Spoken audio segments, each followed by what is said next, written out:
actually. So this isn't too bad for this. Nice 5s and 10s and everything in here. Here's quarters from just one bay. Did better. You guys tell me whether we had more at the other car wash. 10s toys in there. See how Justin and all the guys are doing? Got the flooring they're working on. Looking good. Not too much has changed in here since the last time we were in here. We'll go look. We got the kitchen floor tore up. The subfloor looks good. Doesn't look super bad. Hey Justin, they beat you to it and unlocked it. This is Justin, my lead contractor. He's working on these 4 houses that I've got with Cole. So like we said in the last video we were out here, there's not a whole lot of work that we need to do on the first floor. They're doing the floors. We got to do the ceiling here. If you look up here, we've still got to fix that. So we're probably gonna have to pull out some of the ceiling, figure out why it's sagging, re-put it back up. But this wainscoting is going to be super cheap and easy to fix. So let's go look at the basement, because that's what we're converting in to a totally new housing unit. From what I've been told, it's looking like it's getting really close to being done. Yeah, just be careful, don't fall down the hill. I feel like this has got a lot more steep compared to the last time I was out here. Now this looks a lot different compared to the last time that we were out here, so this is cool. They've gone in, they've tore out the whole entire ceiling. They drywalled it. The drywall's finished. Looks like they've painted the wall. They have got the rough plumbing in for the bathroom. Last time we were here, there was nothing here. Now we've got a toilet in here. This is the lift station that'll go in and it'll lift the waste and the water uphill. Then we've got the washer and dryer room. Cool. This is a little bit different. So when we were here last time, there was nothing in here. Now we've got dry walls. So we've got a utility room. So both the upstairs and the downstairs apartments have their own utility rooms, washer and dryer hookups. If we continue with the open floor concept on the other unit, easily going to get $550 a month out of this unit, probably $650 a month upstairs. So we're definitely on track to get the rent that we had hoped for out of this property once it's all said and done. Put a new electric service panel in here. They've got all the wiring. Did I step on a baby snake? No, we didn't. And we've got a nest of copperheads here too that they're trying to locate. So pretty good. So we've had so many problems with this automatic here. This is my other car wash. It has the original machine in it. It's from 1996, and we've probably put $5,000 on this stupid thing this year. We're in the process of getting a loan to tear it out, put a new one in. Just like the other car wash, that's going to cost $250,000. But we'll go and I'll show you what happened. That's been a recurring theme. It's terrible because it causes problems. It was stuck in the bay and someone ran into this machine twice on us. But unfortunately, the insurance company found fault with me because we didn't have a stop sign on it. I've quite literally gone to the hardware store, put a stop sign on it. They said that if I would have had that, got some insurance money off the car owner, instead it went against me. So we had to pay a few $1,000s for that. We'll go in the mechanical room. It's super loud in here, but I can't do anything else. I've seen more people pulling in the parking lot. So when it's loud in here, I'm making money. When it's quiet, I'm not making money. And since this is just me at my job and what I do for a career, running all these businesses, but I'm hoping for a lot of money, and we'll see here in a second whether I've done good or not. Decent bit of quarters. Not too bad. I think the other car wash did better. You guys tell me whether we had more at the other car wash. 10 toys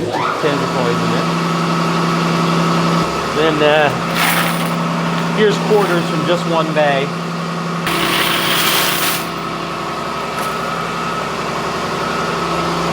At least for now, everything's working here. I don't see any problems. There's no water on the floor. There's no leaks. Everything's good. The lady that was here successfully washed her car. We'll go in the bay real quick and I'll show you what's happened with this machine here that's caused it to keep catching itself on fire. If you look up there, there's 4 wheels up there. And when they go out of alignment, it starts rocking back and forth, sideways, forward, backwards, and it gets essentially off track and it causes the machine to spin. The motor heats up. It starts melting the wiring in the machine, and then we just have problem. That's what happened when it was stuck out in the middle of the bay. Someone ran into it and I had to pay their insurance claim. A similar thing happened to the last car wash, and we were found innocent. Their insurance had to pony up the money. So I guess you win sometime, you lose sometimes, but we have to get a new machine here anyway. And we'll put a condor in like we have at the other car wash, the same exact piece of equipment. We're gonna go now and see if we've made any money. As much money as in here, or lack thereof. This machine's pretty much operated this year, and we've not made much money on it at all. But the problem or the thing is, if this machine's not up and working, then people think that we're closing the car wash down. Then all my self-serve bays they start to lose income. So we have to keep it running. We have to keep people understanding that we're not closing the car wash down, we're trying to upgrade it. We've already thrown in $25,000, $35,000 in upgrades, whether it looks like it or not. We've been paying it from cash flow. So this isn't too bad for this.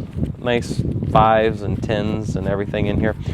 So not too bad on the income for it, but once again, we're having to repay $8,000 worth of expenses this year. Once we get the new machine, it'll be insane. It'll be great. We'll probably triple the business from this car wash. We have to get a loan for it. I should not spend every penny that I have in the bank to put a new machine in here. The payments on it are gonna be $1,500, $1,600 a month, and I'd rather pay that for the next 10 years than me to spend every dime that I have and not have anything left capital-wise. So we're gonna take a look around the location, make sure that everything else looks good, and hopefully we'll luck out here and not have any broken glass.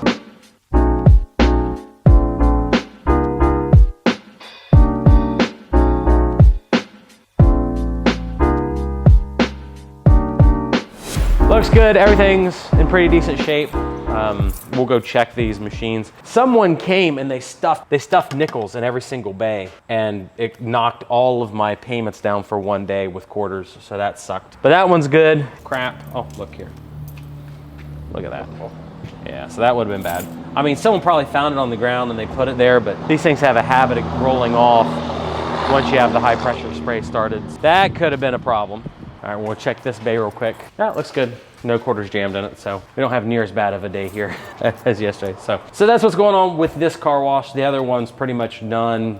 No problems other than the glass. So no sooner did I say everything's going great here, and then we had a problem with the change machine. There must have been a loose connection here, and we'll have to see what happens. But evidently when I closed it, the machine disabled itself. I was giving the guy out there some quarters that's vacuuming, and it was rejecting my $1 bill. So I'm glad I did that because the machine would have been disabled. So we've got a little bit of a problem, it seems, with the machine, but I've retested it worked. But I said it was working and it wasn't. I guess we're back to having a normal car wash day. So many of you have sent me messages on Instagram, TikTok, YouTube, email addresses. Some of you have stopped me at my car washes asking me, how do I get the car wash business? Well, I'm so excited to tell you today about Car Wash Joy, our very own car wash course that's going to help educate you on how to buy, build, acquire, renovate, and develop your own car wash business. My team is ready to schedule a consultation today with you to help show you what we've got in our Car Wash Joy course so that you can get the educational tools that you need to start your very own car wash business. If you've been watching my YouTube channel, you know that I did it with very little money out of pocket,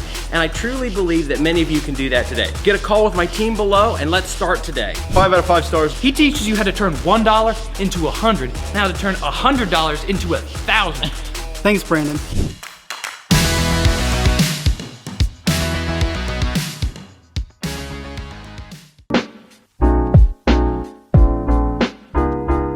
So Shay, who's on the other side of the camera, asked me, what's the deal with this house? Cole Simpson came to meet with me probably 2 months ago, maybe 3 months ago. He wanted to spend time with me and just talk to me about maybe buying some properties together. And I make this joke to most people is that I can just constantly pull single family detached rental properties or cheap properties out of my butt because I just get called almost every single day for cheap houses. So I was in a room with every investor or all the big players in this area, and everybody bought a list of properties that you just don't like that much that you might want to sell. I got a list of these properties for an average of $70,000 a piece. I called Cole up and said, hey, do you want to buy this place? He said, yeah, I've got $500,000 to spend. Let's spend $350,000. So this is a house we got. The initial price on it was $125,000. And once again, I'm sitting in a room with all the investors, and I came to the realization there is a hard money lender here that would cut me a heck of a deal on this place. So I asked him, of the $125,000 purchase price, how much would you give me in debt towards this place? And he said, Brandon, I'll write you a loan tonight for $100,000. So in just one meeting, it took me 45 minutes to negotiate the deal.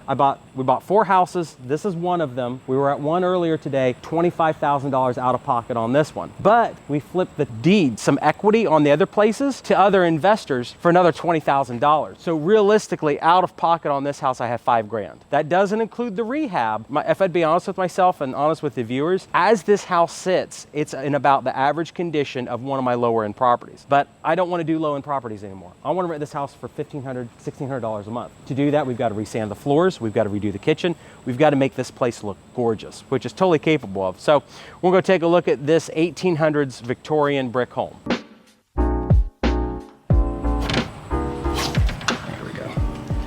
All right. Of course, my baby grand piano is missing. Once we took possession on this, a tree fell in the yard and it wiped out electric service. So this is their test patch for my company that's coming in and sanding all my floors. I like how it looks. It's a little bit pilly, but when we get done, all of the floors in this home are going to look like this, at least the original oak floors that came with the house. So Justin and his crews, they've already been here. They wiped out some of the bad electric work. The house is super clean. It's super bright now. We're putting a security system in it. Oh, wow. I didn't even notice this here last time we were here. Do you guys know what this is?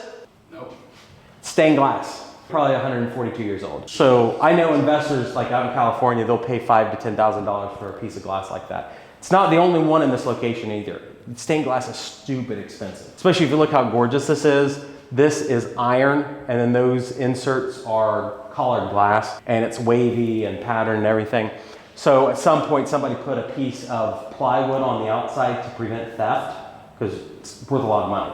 So as we restore this place, we're bringing all the stained glass back. Here's the kitchen. They are in the process of getting all the new countertops. Everything in here is getting wiped out other than the cabinets. So I'm really excited about that. All the appliances are being moved out. Once again, we're turning this into about a $1,500 rental, which the market's going to support. So far the house is really looking good in my opinion. These types of properties are all over the Midwest and Ohio, and a lot of them are in this condition. But if we would go up to like Victorian Village that has this exact kind of house, this is a $700,000 house. It's not a $125,000 house, let alone a $25K house. This is so much brighter. These walls almost look good enough that you don't even have to paint them. We do need to sand the floor. We're going to have to scab out some old woodwork in order to get that, to figure out the situation with the radiators. I don't think that I've got a report back yet from Justin and his crew about the condition of the furnaces.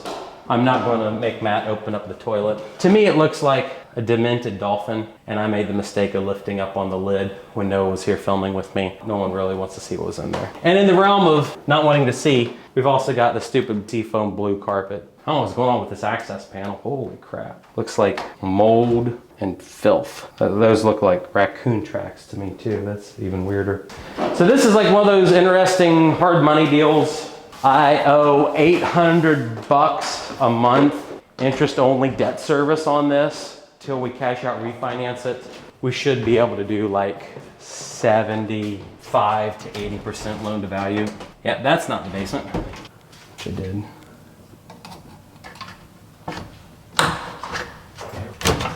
Cool. Got it. This basement's a heck of a lot nicer than I thought it was. Oh, we got a kitchen down here. And I'm sure the established rehab guys are saying Brandon's an idiot because he didn't fully inspect this place before buying it. And here's the deal, I didn't inspect the place at all before I bought it.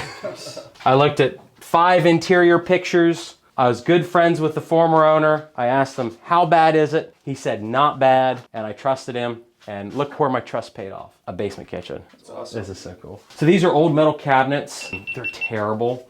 They will last forever. Do you think having a kitchen in the basement brings the value up? I'm not going to fix this place enough for the kitchen in the basement to be worth anything. If we want to get on Facebook Marketplace, this is a 1960s, 1970s stove. I could probably get like $100 out of this stove on Marketplace. Hot water heater looks really good. It's got an Energy Star sticker on it, so it's not that old. This is in really good shape. Ooh, there's a cashier's check in here. Order of Rainbow for Girls, $15.80 something. When was it dated? 1973, that's cool. Oh my goodness. So here's a check from the Citizens National Bank of Chillicothe from March 15th, 1973.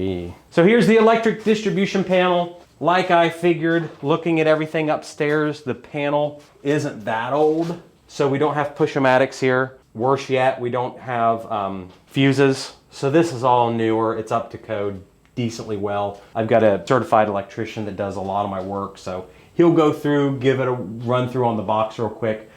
We did have this tree fall on it and it pulled some of the service out, but it looks like here the service drops intact. So the basement condition's probably as good, if not better than I expected. We've got a boiler here. It's low efficiency. It doesn't have a chiller unit on it. Back in the day, most houses had boiler systems in them. This has a boiler system in it, but you can a condenser unit called a chiller. So then not only do you have radiative heat in a house, you also have radiative cooling. So you can just essentially reverses the process and puts cold air in rather than hot. It's pretty good. Copper piping looks good. You got a good circulation pump on there. Everything looks good. Nice. I'm gonna make some money on this house. So how long would you say the renovation process takes for a property like this one? This one will be done when they start on it heavy duty. It'll be done in 3 weeks. Yeah, because there's just not a lot of stuff that needs to be done that's going to take a lot of time.